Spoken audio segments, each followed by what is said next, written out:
Please welcome your hosts for this evening. Lights, camera, what's the action?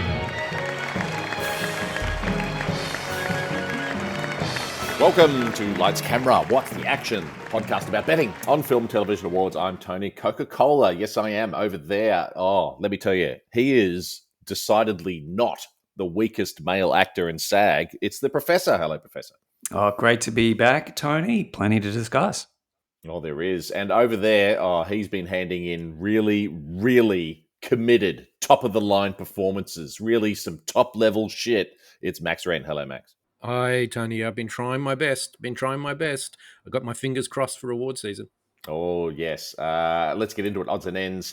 We got quite a grab bag of stuff going on at the moment and some mixed messaging coming out of the awards community that we'll have to decipher. Let's start with Golden Globe nominations. Markets are up, which is nice, at Sportsbet, Bet365, and BetRight as well. We'll check those out soon. Who's it good for? Who's it bad for? It's good for one battle after another. Most nominations with 9. Good for sentimental value. It's got the second most nominations with 8. It's kind of drifted away from the conversation of late, but it's back, probably. Good for Secret Agent and good for No Other Choice. They both got picture nominations at the Globes. Good for Train Dreams. And Joel Edgerton got in for an acting lead actor nomination. That's good. And good, somehow, for Smashing Machine. Acting nominations for both Johnson and Blunt. Boo. Oh, let the campaigning begin. Here we go. Who was it bad for? Whoa, it was bad for Wicked 2. No picture nomination, no director nomination. The Choo Choo Train. That's left the station, surely. Sorry about that, Max. No good. And it's bad for Jay Kelly. No picture nom for Jay either. And a little bad for Marty Supreme. That didn't get a director nomination, and it got no score nomination. Lots of talk about its score. So that was a shame there. Critics' Choice nominations also were announced. No markets as yet for that. Sinners leads the way with 17 nominations. One Battle, 14. Hamnet and Frankenstein, 11 each. Good, again, for Train Dreams, popped up with a picture nomination. Good for Jay Kelly, popped up with a picture nomination. Up and down. Joel Edgerton, again, another Best Actor nomination also. Good for Frankenstein. Del Toro got a director nom. Good for The Perfect Neighbor. Now, it won the Critics' Choice Award for Best Doco like a few months back, but it also got an editing nomination. So that's something. And good for Max's fave. Getting in for original screenplay at the Critics' Choice Awards, Weapons. Oh, So original. And it was bad at the Critics' Choice for some international films. It was just an accident. Secret Agent, No Other Choice, all busted out for a picture nomination. No director nomination and no original screenplay nomination for Panahi either. That's pretty big. Bad for Avatar 3. That didn't get a picture or director nomination. And once again, bad for Wicked. It did get a picture nomination, but no Cynthia Erivo for actress at the Critics' Choice, and no Chu for director as well. So far out, Wicked is falling. We've had a few Critics Awards as well. Just the broad strokes. One Battle is dominating for picture, and PTA is doing very well for director. You've got Panahi and Kugler sort of tied for second. Lead actors all over the shop. There's 2 wins each so far for DiCaprio, Wagner Moura, Ethan Hawke, and Michael B. Jordan. Lead actress, my girl, Rose Byrne. She's doing well. She's got 5 wins so far over Buckley's 3.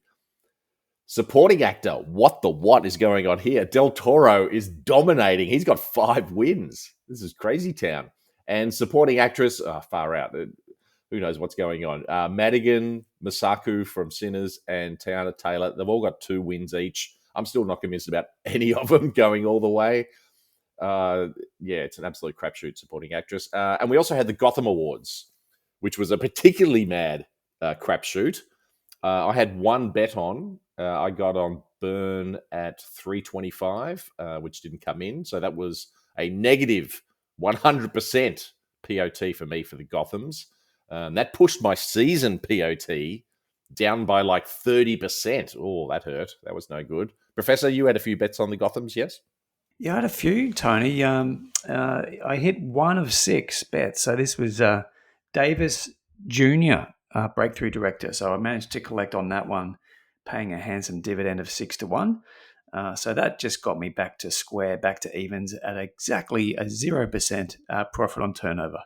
All right, but Professor, I think it's high time we asked, what have we been watching? Professor, what have you been watching?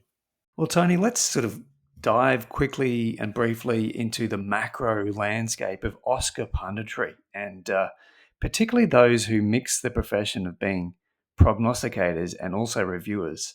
And I think it's a big conflict of interest there, because you've got some sites, some prognosticators who are also reviewers, who have a big a contradiction in that they get fat from the for your consideration advertising, and at the same time they're so soft, they're so nice. Everyone's a winner. Everyone can contend and win the big prizes. And Eric Anderson recently said something pretty profound when a well-known pundit last year had Gladiator 2. Remember that one? At the top ranking for Best Picture. And he said, WTF, come on. I mean, I understand this is a business, but let's get serious. So, like the French do in Cannes, and something that I would like to do one day when I'm invited to that film festival is the booing and the hissing when they see Yes. a deeply disappointing experience. And so on that note, let's talk about Frankenstein, which I think is shaping up to be the worst Best Picture nominee since Don't Look Up. Whoa! So let's start with the performances.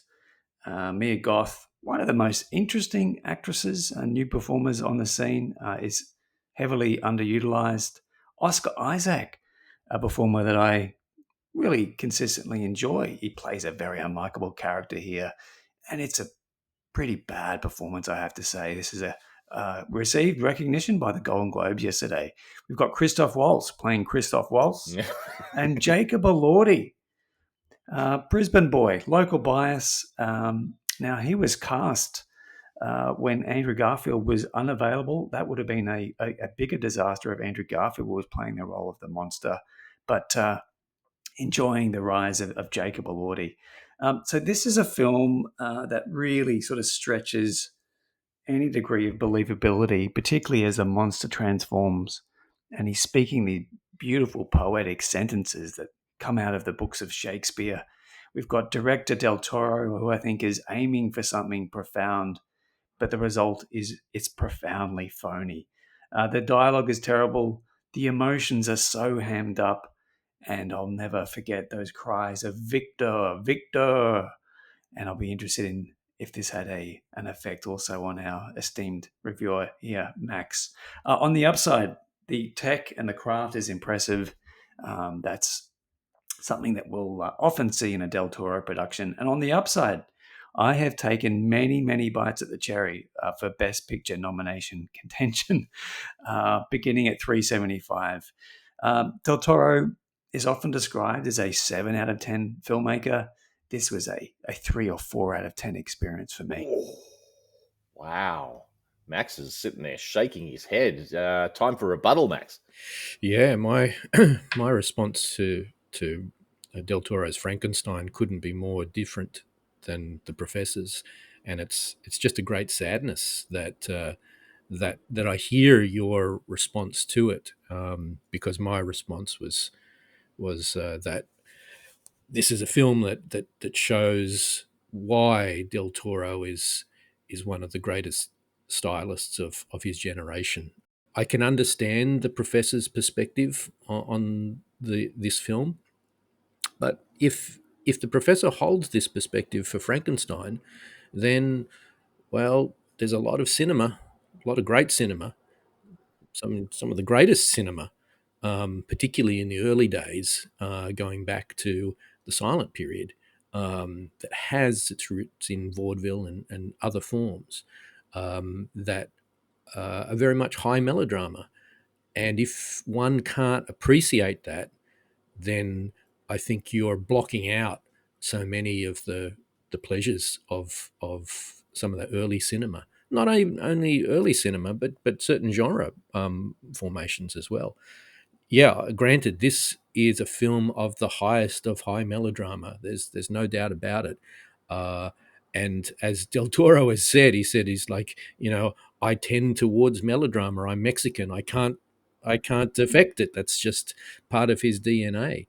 And this film and some of the sequences that the professor was decrying, that was shit canning, which was very sad to hear, was these sequences were for me like opera, which is a very abstracted art form, but can create some of the greatest kind of emotional reactions in the audience. And I have to say that there were a number of times in this film that I wept, that I cried. I had this emotional reaction. This film very much. I was able to feel the passion, not only uh, from the film itself, and the melodrama that was being presented, but behind the camera, and I could feel that Del Toro's story that he was telling about this father and this son really resonated with him, and it's it is a story that is a kind of a universal one. So I really love this film. This film is in my top 10 of the year. Yeah, or, let's not even. I won't even talk about the remarkable craft. That is astonishing. The production design is absolutely astonishing. The level of detail to understand, like, as from a filmmaker's point of view, what it would take to render something of this magnitude is quite staggering. I think you've got people that are giving it their all and some more to produce this on the screen. And I didn't see it at the cinema, but I did see it in a on 4K screen, and that with a really good setup. One interesting thing I think he said in one of the interviews when he was talking about the film Eddington, that he applied to this film, and there are a number of films that use this kind of narrative structure, where the filmmaker associates, the main character, the audience, with what he calls the wrong person, and we don't know that this is the wrong person until we get to certain kind of plot changes. And it's the same in Eddington as it is with this, that we're with Victor Frankenstein, and we don't realize that Victor Frankenstein is the wrong person to feel for and feel with. That he's essentially the villain, and it's only until it's too late, and it's gone, oh my god, we're with the wrong person in this film. We should be with the monster, of course. But I thought that was it's a really interesting narrative setup. It can fail. I think it worked very much in Eddington, as it does with this, and this really heightens the profound tragedy of this film. I think this is a great work. Well, I'm probably going to sit in the middle of you two. I thought it was all fine enough, but all forgettable. It's a serviceable, entertaining enough film that I don't think we're going to be talking about in like 6 to 12 months' time, let alone 3, 5, 10 years' time. Criterion, of course, is probably going to prove me wrong. They're going to eat it up with a massive release. Craft, of course, yes, is solid. I don't think it's outstanding. It all looks very storybook, which, of course, is, Del Toro's MO. I believed the world of something like Shape of Water. I didn't believe this world. I found it too affected. This acting, like Professor said, it's also very storybook, very melodramatic. Elordi's the only one sort of in the Oscar conversation. He's sort of placing fourth, fifth, sixth for supporting actor nomination. Certainly not a win chance. I can see sort of about 8 to 9 nominations total. It's very tough to bet against Del Toro getting craft nominations. So take your pick from cinematography, production design, costume, makeup, score, probably visual effects. Yes. Now seems, yes, somehow a lock for picture. He always seems to find a way, Del Toro. He's been everywhere as well in the precursors so far for director. I guess he gets in. I'd place him sort of fifth, sixth, right on the line. I don't think he's a lock, but he probably gets in. No adapted screenplay nomination for me. So I reckon like 2 or 3 wins total in craft. Makeup, yes, and then probably costume, production design as well. What else have you seen, Professor? Well, Tony, let's finish on something positive, and that is the new film by Mary Bronstein, whose filmography doesn't inspire much when you look at it. But we've seen many mum meltdown movies in the past. It's a fine needle to thread, and Rose Byrne and Bronstein really deliver here. The gigantic canvas of Rose Byrne's face and the many emotions that she goes through. The sound design works beautifully. It wasn't until after I was reading about this film and some of the reviews that there was actually no score. It's so atmospheric and the tension built throughout. The performance by Conan O'Brien, who plays it very straight, was something I enjoyed. And for your girl, Rose Byrne, Tony, there's a lot in her favor. It's her career, high likability. I kind of disagree with those who say that this is a really tough watch. I don't think so. I mean, it's dark, but some of it's quite funny. For Rose Byrne, her odds have really shifted over the last few days. I got on a piece at 10 to 1, but she's now much, much shorter. For Oscar contention, it might just be a singular nomination for If I Had Legs, I'd Kick You, which makes it a tough road for Rose Byrne's win probability. But this was a B plus and one of the best films of the year for me. Yeah, well, unlike The Professor, I did find this a difficult film. I prepared myself for the film, knowing that it wasn't it wasn't going to be your standard operating procedure, and there was a certain point where I had to take a break. I had to stop the film because it did really affect me emotionally. Maybe, I don't know, maybe it's just this particular moment, the films I'm seeing are affecting me emotionally. So then I took a break, a day or two, and then when I was emotionally ready, I went back and rewatched the film from the start, putting myself through that beginning. It does feel very Safdies, and therefore it does feel very 70s. So it is interesting. I think I watched this film and Smashing Machine within the space of a couple of days, and there is a particular stylistic and tonal sensibility that these films share, and so it's understandable with the director.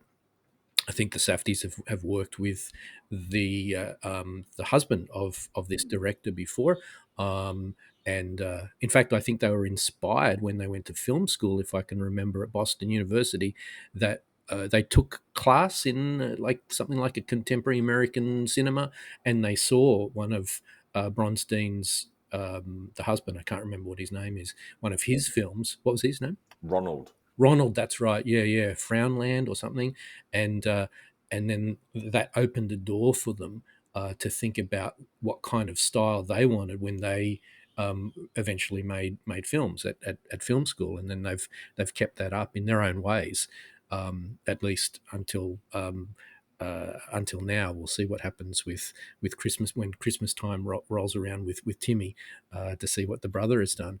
But going back to this film, yeah, I do think this is a difficult film. I disagree with the Professor. It was difficult for me to sit with this film and be in this space, because primarily because of obviously the performance. The performance is something else, is something very special. it does live up to the hype.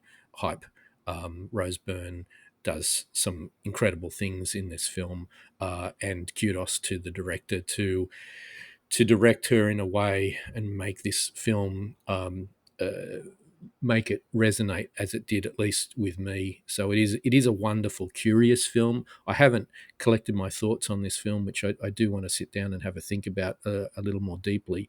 A number of people have talked about the film having a resonance to John Cassavetes' A Woman Under the Influence with Jenna Rollins, and I didn't kind of feel that. I was ready for that, and but I didn't feel it for some reason, and I can't put my finger on it. For me, it felt more like Cassavetes' opening night with Jenna Rollin, where Jenna plays an actress. It's something, I don't know. Even though there's no voiceover, and there's extensive voiceover in opening night, there's no voiceover in this film. But it's just somehow the access to the characters' anxieties that I made that connection to, and opening night is one of the great 1970s films. So this for me, is in my top 5 of the year, and I think Tony, you said that it would be my favorite film of the year. Not too sure it's my favorite film of the year. I don't know if I can. I haven't worked that out just yet, and we've still got Marty Supreme to come along Christmas time. But it did make my top 5. It is as I said, a curious, wonderful film, and wow, I would absolutely love to see Rose Byrne win the Academy Award. She must be a good 70+% to be nominated for the Academy Award for this. I'm not too sure. What do you think? Yeah, I think she's a lock for the nomination. Anyway, I'd put her at 100%. Right, okay, yep. Yeah, me even too. before the Globes and the Critics' Choice. Yeah, I think it's too strong a performance to deny. But agree. It plays very much like a Safdie film. I think Uncut Gems, their most recent film together. I don't think that's a bad comparison. You've got a person who's already hanging by a thread at the very start of the film, just self-destructs over the course of the film. The world keeps throwing stuff at them, and they just can't handle it. There's a hilarious scene with a gerbil too, I have to say. Yeah, and it's relentless. It's intense. It's frustrating. Burns' character is not as charismatic as Sandler's character in Uncut Gems, which I think makes the film a little bit less appealing overall. I think it's harder to get on side with her compared to Sandler specifically. But that's a strength of the film. I think that's a strength. It's just like, yep, this is what it is. This is where it's going, and it knows exactly what it's doing, and it's not just trying to water it down in any way. It's very experiential. It's very sensory and textural, the film. There's some very avant-garde sort of Stan Brakhage things going on, which I really liked. Agree, Byrne is outstanding. It's completely her film. She's in every scene. As we're seeing, critics are going for Byrne over Buckley at the moment, which I think, yes, is setting her up nicely for definitely a nomination and setting her up nice for the win. I'm in quite deep already on Byrne. I got her at 15 and 13 and 10. The price was just insane. Even last episode, she was still paying, I think, 7. I can see the film getting another nomination somewhere. Picture is probably a bridge too far. I did have it in my November predictions. Original screenplay, I think there's 4 nomination locks for me. Sinners, Sentimental Value, Marty Supreme, and Accident. So maybe it's a chance to snag that 5th spot. A24 behind it. They're going to push very, very hard. And on that point, I think if it does, Tony, like a screenplay nomination in particular, that's a really positive signal for Byrne and another opportunity, I think, to top up. Absolutely. Yeah, definitely. I would say 1-2 nominations at best, and a big win for Byrne for mine. But yeah, really impressive film, really smartly made. It's like you, Max, top 5 of the year for me so far, definitely. Now, Professor, it's time for question time. Do we have some questions this episode? We do, Tony. Some really interesting questions. So let's start with Animals Van, who, together with Dizzy JB, they ask a similar question. So let's knock that one over first. And the question is, Is One Battle After Another truly the lock that odds suggest? How vulnerable is it an upset?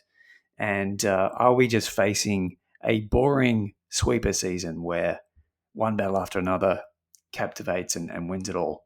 What do you guys think?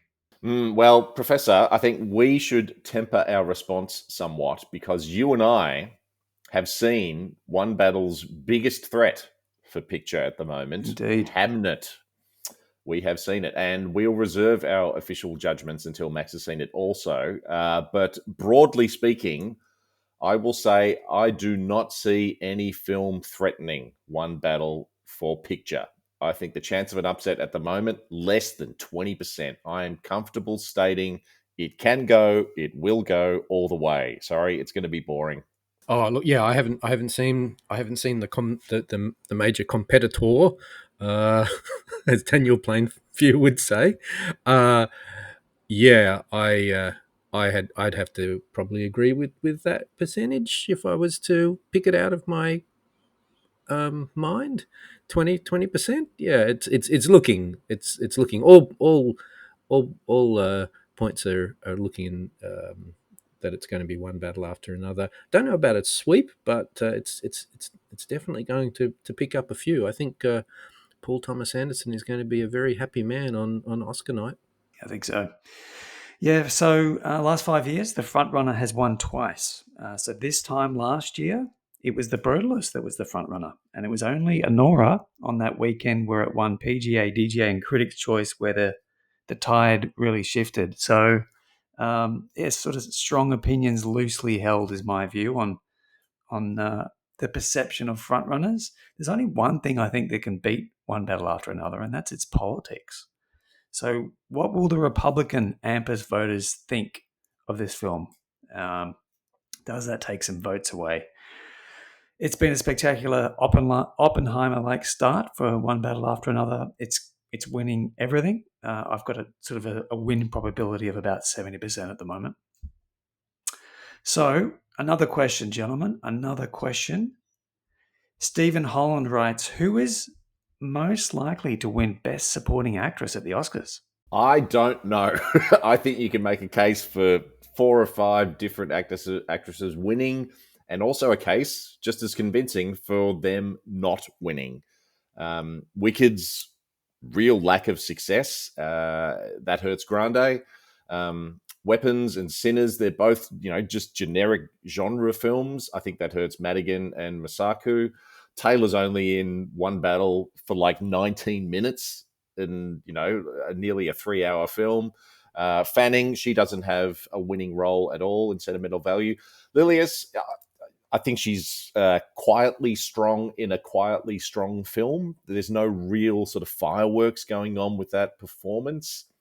I currently have bets on Grande and Lilius. I would put Grande slightly ahead of Taylor for the win at the moment, purely because she has a lot more screen time. Yeah. She's in almost half the movie. So, but it's an absolutely wide open category. It's going to be very interesting to see how it plays out. Yeah, it's a tough one. It's a tough category. Yeah, we're still kind of working our way through the fog at the moment. I think things obviously will become a little clearer in a couple of weeks' time. But I still feel that Lilias is the front runner. It seems as though she's kind of stayed stable up until that point. Taylor could have even become stronger. I'm not too sure. I think I don't know. I feel Grande's out. I think she's I don't think she's got a chance. It's Madigan that could be the dark horse that just could come up and take the category. I know it sounds pretty crazy, but I think that could be the case. Yeah, I think there's really 3 actresses in the race here. So Taylor, I've got about sort of a 50% win probability. As you rightly point out there, Tony, there's a knock on kind of all the performers. It's not clear, and it's the most interesting race. Taylor, just on the strength of One Battle After Another, which, as we've just highlighted, looks like it's going to go all the way and win Best Picture. Madigan, about a 30% chance. That the knock against her is just the career narrative, which I don't quite buy, and it's a genre film. It's one of Jerry's favorites of the year. And Grande, yes, screen time. it's a big performance there in the Wicked franchise. Looking forward to seeing that one, but it's probably unlikely to get a Best Picture nominations. It's looking like it's a grave risk. So that's the Best Supporting Actress race, gentlemen. Question number 2, also from Stephen Holland. Wicked, For Good, and Jay Kelly have stumbled with nominations at Critics' Choice and Golden Globes. What are their chances for an Oscar Best Picture nomination? I've still got Wicked knocking at the door. I think it's probably going to be at 9, maybe 9. I think it'll still, even though it's pretty much underperformed at the box office. It's still got a little bit of ways to go. I think it'll still sneak in there. Jay Kelly, no, I think Jay Kelly might have dropped off, and I don't think it'll make it. I agree with Max. I think Wicked has a better chance, certainly, of a picture nomination than Jay Kelly. Jay Kelly, I'd put it 15%, maybe 12. Wicked, yeah, maybe 30% chance. I think it's still in it. Yeah, Wicked and the Golden Globe snub for Best Comedy Musical. There are 6 slots and it missed. So I've got that at a weaker probability at about 25%. Jay Kelly not too far behind, also at risk of missing at 35%. And wowee, doesn't it open up some possibilities for Best Picture nomination contention? We've got No Other Choice, Jerry's F1, Train Dreams, and The Secret Agent. They're all within striking distance. So then, let's see what else we've got. So final question from Dizzy JB. Who are the dark horses for the acting honours? Will Del Toro be the main hope for One Battle After Another, following the tried and tested path of Best Picture, Director, and Supporting Actor? Max? Well, he's certainly getting a lot of love just over the last couple of days with all these nominations left, right, and centre, and who knows? It is entirely possible that he'll sneak in there just in terms of a nomination. I don't know, actors like Clooney will drop out of the possibility. Yeah. Agree, Del Toro. He's a great dark horse bet for supporting actor, and you can still get him at a very good price. Ethan Hawke in lead actor could be a bit of an upset. Career Achievement Award. I think that'd be thoroughly deserving. But remember, we're only just in December. There's still such a long way to go, and January is always going to throw up some curves. So a dark horse now could be the favourite in about 2, 3, 4 weeks' time. Indeed, yeah. I think the dark horses, the pricing has mostly been sort of priced in now. So Rose Byrne, mentioned earlier some of the pricing that you've also grabbed there, Tony, 10, 15 to 1. I'm not as bullish actually on Chalamet, and that sort of opens up the possibility for DiCaprio or even Wagner Moura, who is a strong possibility of winning the Globe. Supporting actress is tough, as we've just highlighted, and Stellan Skarsgård, the favourite to win the Golden Globe, and he's still priced north of 3 to 1. Do you think if Marty Supreme really hits big across the board, that someone like Gwyneth Paltrow can jump in? I hope not, Jerry, because I've got some money on her to miss a nomination. So don't talk that nonsense, please. Right, let's get to the long and the short of things. Professor, what are you long and you short on? Well, Tony, let's start with a long and then we'll finish with a short. I'm very long on Best Picture nomination markets. Wow, haven't they been fun? I've got so many permutations and things going on, and a lot of money, mostly heading in the right direction. There's been some bad ones, but I think among the favourites that I'm really cheering and in the squad of the Team Brazil there for The Secret Agent at 8 to 1.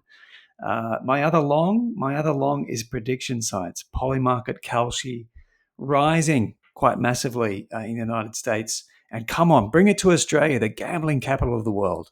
Well, I'm long on the Oscar ceremony potentially going to YouTube. Finally, yes, get it on a streamer so there can be no ads. It can go for 5 hours and everybody, specifically meaning us, can just wallow in the glorious self-indulgence. Just come on, YouTube. Come on. Tony, my other long is just the joy and the unsophistication of betting markets. So just give you some examples here. We've highlighted Rose Byrne, and that just wasn't priced correctly. And you just think, yummy, yummy, yummy, just off to the shop, just absolute load up. Del Toro, last week he was 21-1. I'll have me some of that. And even yesterday morning, Tony, 24 hours ago, No Other Choice popped at the Golden Globes, and it was still at $3.50 for nomination market. So I had me some of that as well. Really enjoyable stuff. So what are you short on, Tony? Oh, I tell you what, speaking of No Other Choice, I'm short on No Other Choice's December 25th release. I really think they've stuffed the timing on this. It should have been a month earlier. I think it's missing out right now on some key momentum. Maybe it's still going to come. Maybe it'll peak for the Oscars specifically, sort of late Jan and Feb. But I think this is disappointing from Neon. It's a risky ploy. I hope it comes through, but I fear they may have dropped the ball. Yeah, it's a sort of film that just needs eyeballs and awareness. Needs people to see it to get on the Korean train. My short there, Tony, and this I think is a film that's extremely Razzie worthy. So I'll be pressing my local bookmaker to post markets. That is the Gotham tribute for After the Hunt. I mean, what? Are you serious? It's a major disappointment. It's such a bad film, and the participation ribbon awards and the many tributes of the Gotham Awards. That was quite disappointing to see, Tony.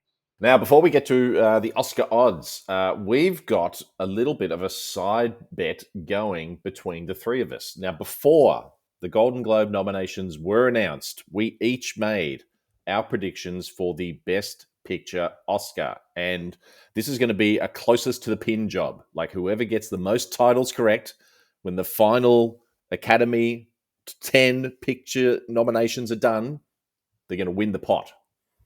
Okay, so there's 7 titles that we all got. They were one battle after another: Hamnet, Sinners, Sentimental Value, Marty Supreme, It Was Just an Accident, and Frankenstein. They all seem pretty safe. So it's all going to come down to this bottom 3. Max, you went with Wicked, Avatar, and Begonia. Professor, you went with Wicked, Jay Kelly, and Train Dreams. Train Dreams rising, certainly rising. I went with Begonia, No Other Choice, and which I fear will be my downfall if I had legs. I threw that in there. I kept it in there. But anyway, time will tell. Let's see how that goes. Oscars odds. Sportsbet has 8 markets. PointsBet 7. Bet365 has 6. Tab has 4. Ned's Lads 1. And Play Up and Better has 1 market also. Best Picture.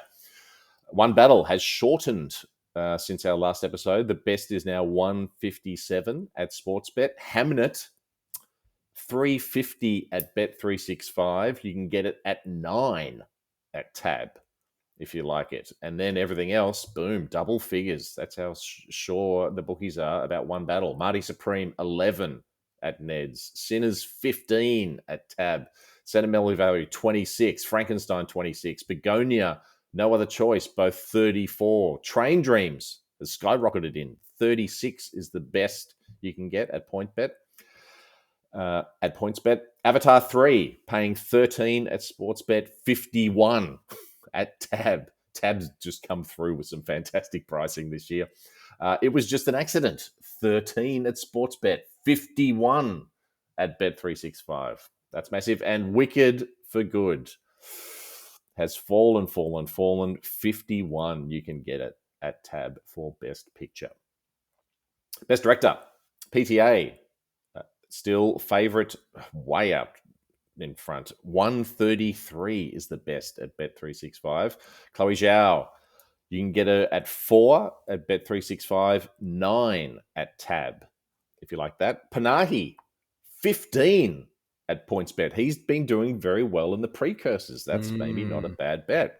Is he a dark horse, Tony, do you think? Panahi? I think maybe. I think 15 at PointsBet. I think we jumped on a few weeks ago at a better price. We got him at 26, but which I'll take every day. But 15 still very good. Kugler, He's paying 6 at Sportsbet, 17 at Tab. Safdie 17, Del Toro 21. Joachim Trier for sentimental value, paying 6 at Sportsbet, 26 at Tab. And the Choo Choo, 41 at Bet365. Is he going to get a nomination for director? No way. Nope. Best actor, Chalamet, still favourite. 185 is the best at Tab. That's still a pretty good price. DiCaprio, 4 at PointsBet. Wagner Moura, he was 17 last episode. Now he's into third favourite. Sportsbet's paying 325, but you can get him at 9 at Bet365 if you like the Wagner. Ethan Hawke, he was 17 as well last episode. Now he's into 6 at Bet365. Still get him at 10 at Sportsbet. Michael B. Jordan, 17. Jesse Plemons and Joel Edgerton for Train Dreams, both 26. You can get them. Jeremy Allen White, he has fallen. He was 15. Now he's out to 34 at Tab. Who's shot up? Brendan Fraser, Rental Family. He's a bit of a smoky. Sportsbet's got him at 11. You can get him at 51 at Tab. Dwayne Johnson, 51 at Tab. George Clooney for Jay Kelly, 51 as well at Tab. Lead actress, Buckley, still a very, very short favourite. 130 at Sportsbet is the best. Rose Byrne, last episode she was at 13. The best now is 375 at PointsBet. She has come rocketing in. Chase Infinity, she's paying 433 at Sportsbet. 11 at Bet365 if you like that. Renata Reinsev, she's 11 at Tab. Supporting actor, Sean Penn, still fave, but price has lengthened. 263 at Sportsbet is the best. Skarsgård, 325. That's a great price at Bet365. Then there's Benicio. My God, last episode he was at 21. Now he's 375 at Bet365, but you can get him at 750 at PointsBet. 750 is pretty nice. Paul Mescal, 8. Jacob Elordi for Frankenstein. He was 17. He's come in slightly, 13 at Sportsbet. Sandler, 15. The Two Sinners boys, Delroy Lindo, 34. You can get him at Bet365. Miles Canton, 34 as well, Bet365.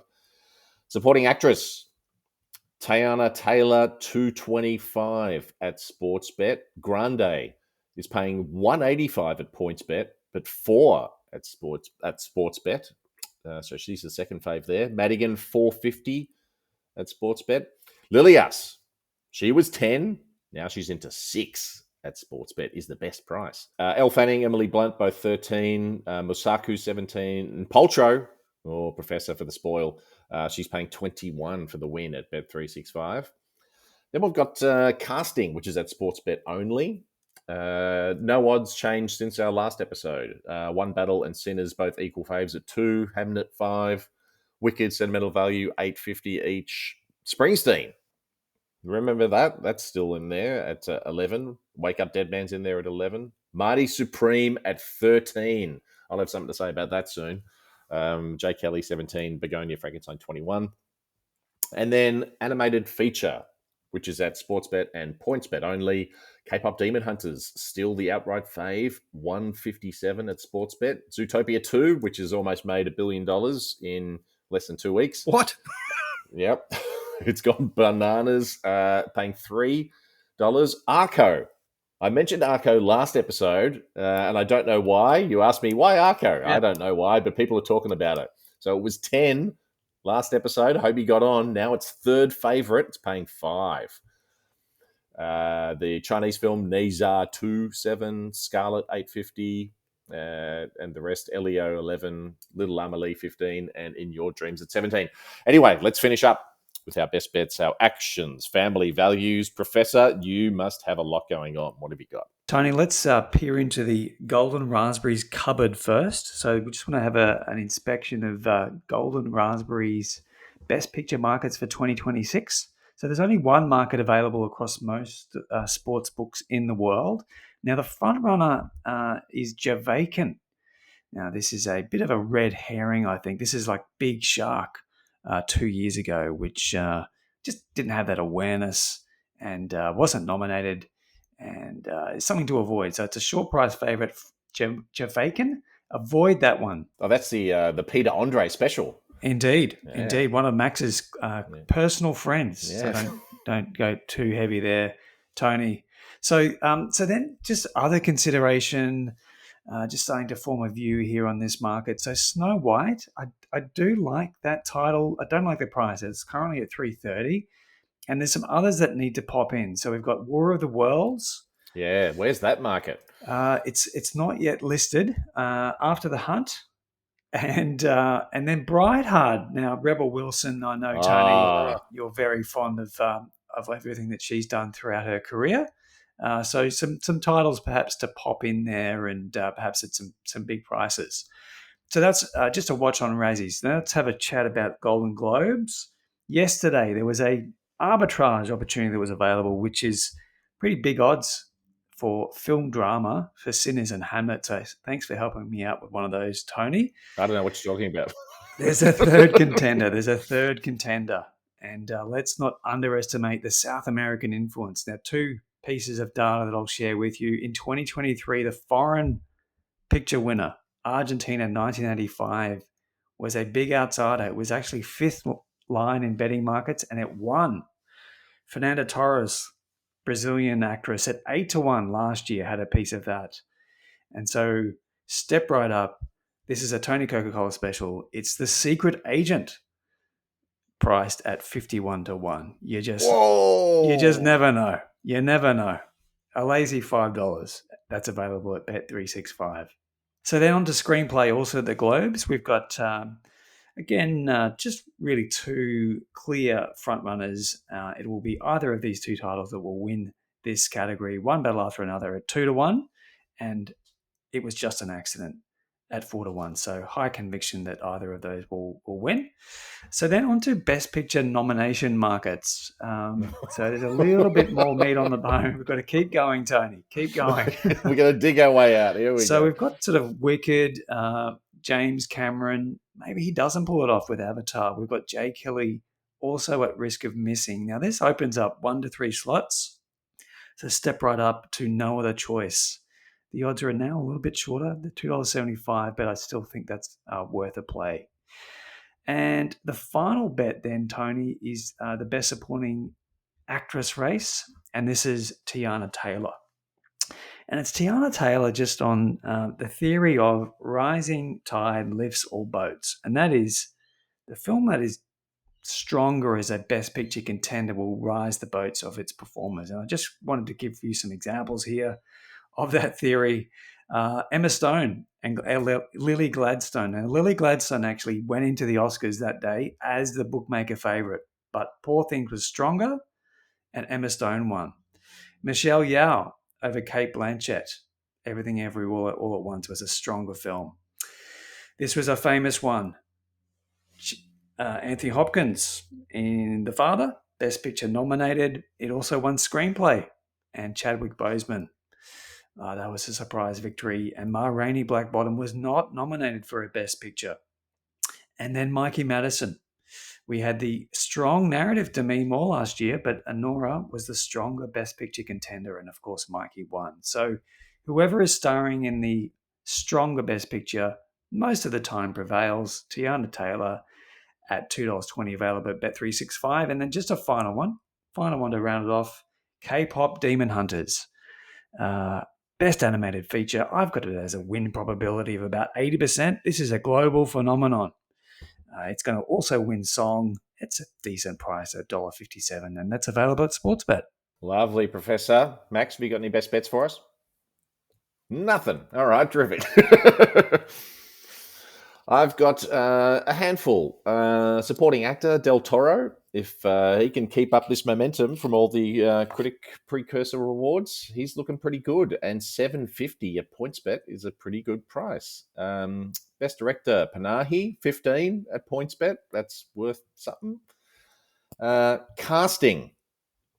Every review for Marty Supreme, which has been a very, very positive response so far, has mentioned not only just how eclectic the cast is, but how good that cast is. 13 for casting at Sportsbet. That is a very, very good bet. I think that's worth quite a bit. And then the Golden Globes. Best Original Score. Johnny Greenwood, I'm going for One Battle After Another. He's paying 5 at Bet365. I think that's a terrific bet. It was good to see Sirat get in there. That was a surprise. Yes, that was a surprise. Yeah. Yeah. And that is all. Oh, my goodness. Thanks for listening. Oh, thank you, Professor. Thank you so much. See you next time. Yes, and thank you, Max. Many thanks, Tony. We're at lightscamera.whatstheaction.com. We're on the Twitter, the Facebook, YouTube at LCWT Action. Not sure if we'll be back before the holidays. Maybe. If not, have yourself a great Christmas and New Year's and come back strong, ready to take the bookies out. And remember, it's a thrill to be nominated, but it's even better to be compensated.